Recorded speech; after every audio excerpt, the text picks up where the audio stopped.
the BJP-led union government is going ahead into the delimitation process without any consultation.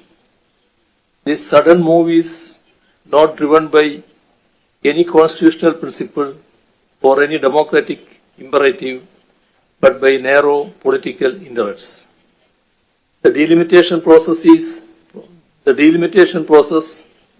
if it is undertaken after the census, will lead to a large increase in the number of seats of northern states, while there will be a significant reduction in the representation of the southern states in parliament. This will suit the BJP as they hold greater influence in the north. If delimitation is carried out purely on the basis of population, then Kerala and other southern states will suffer, as we have been bringing down our population since 1973, when the previous delimitation was carried out, in which the number of seats in the Lok Sabha was reorganized. Our states are now said to be punished precisely for our sincere implementation of the National Population Policy of 1976. When a state faithfully implements a nationally recognized policy, it deserves special consideration for that very reason. Not only is this consideration being denied, but we are even being penalized for fulfilling our duty to the nation. This is the crux of the current issue. The National Population Policy of 1976 was not intended only for specific regions of the country. It was declared by the Union government as a policy for the entire nation. However, many states failed to implement it effectively. Our states, on the other hand, have implemented it commendably. The Union government has praised us time and again for our achievement. Yet the same Union government is now punishing us for having achieved the target and going beyond it. The approach seems to be, now you have a smaller population, so now you deserve lesser funds and lesser representation. This is deplorable.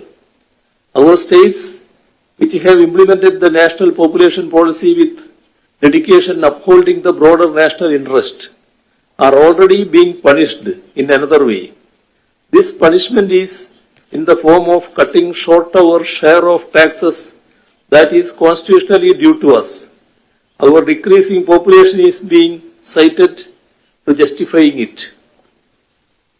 Kerala's share, which was 3.875% during the 10th Finance Commission, has now dwindled to a paltry 1.925% in the 15th Finance Commission. Effective implementation of population control measures invariably leads to rise in the public health spending.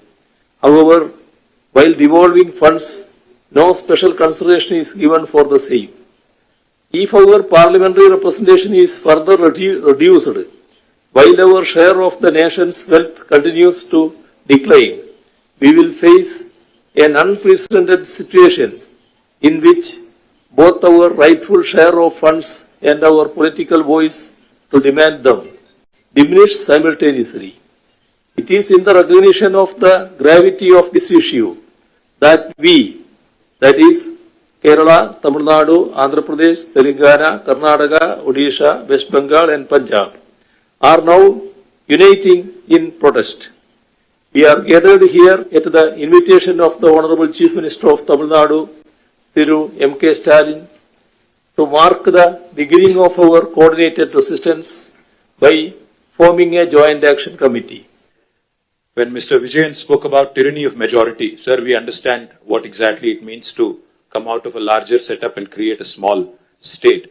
We fought against Delhi, and we fought against the forces for about 14 years to achieve our dream. A long fraught battle it was. We of course draw a lot of inspiration from the people of Tamil Nadu. on how to preserve our identity and fight for our rights in a federal setup, because the whole Dravidian movement is a beacon of light for all of us across the country in terms of fighting for our rights and fighting for our spirit. We, of course, also are aware that the 5 South Indian states are at the receiving end, as was enunciated by Sri Vijayanji, Sri Revanth Reddy ji, and also eloquently by D.K. Shivkumar ji, of the union government's policies. Despite demonstrating robust growth across sectors, these states have been victims of apathy and discrimination. Let me remind all of us, we live in the world's largest democracy, India. But democracy should not become a mobocracy. We cannot let numbers dictate terms. We cannot let numbers dictate policies. While any true federal government would incentivize high-performing states, we have a dispensation today in India that rewards laggards and penalizes achievers. South Indian states, we all know, have been pioneers in administration, in education, in economic production, yet we are penalized with reduced political power. This is not just an imbalance, but it is a political and fiscal centralization that is looming large. History will not forgive us if we do not speak up, because this is the time I think we have to unite. We have to fight against this fundamental inequity. We also need to remember those who have contributed significantly cannot be penalized, cannot be discriminated against. Despite contributing to 36% of India's GDP from the 5 southern states, we are receiving smaller share of central resources, which is also raising a huge concern on fiscal centralization. Delimitation will also create a situation where fiscal resources will also be centralized, much to the chagrin, much to the detriment of South Indian states. If we allow this to continue, I fear that as South Indian leaders, we will be doing a great disservice to our future generations. So history will not forgive us, let me repeat, if we do not speak up now. Discrimination against the South is not a new phenomenon. However, it has reached an alarming proportions in the last 1 decade. From forcible imposition of Hindi to projects like bullet trains only being confined to the northern part of India, union government's initiatives are clearly clearly discriminating against the southern states. To make matters worse, the BJP-led union government is now attempting to implement delimitation on basis of population, adding insult to injury. I'd like to begin by quoting a renowned jurist who once famously said, "A true federation does not allow any region to dominate another, nor does it permit the dilution of democratic representation based on transient factors." So if Lok Sabha seats are increased on population basis, it could prove detrimental not just to South India but also to our friends from Punjab. If not approached cautiously, if not approached with utmost caution, this could impact India's federal balance and heighten regional disparities. We all are Indians first, and then I think we have sub-regional identities, and we cannot have that be challenged. India is not a collection of administrative units. It is a pluralistic, ethno-linguistic union of states, where unlike any homogeneous composition like China or Russia, we certainly are not against money being given to lagging states or backward regions. But the fact is, we are not against money of central government going to some states, but we are against hegemony. We are against this superior feeling that, one region is above another. As we are all aware, as was mentioned by all the leaders here,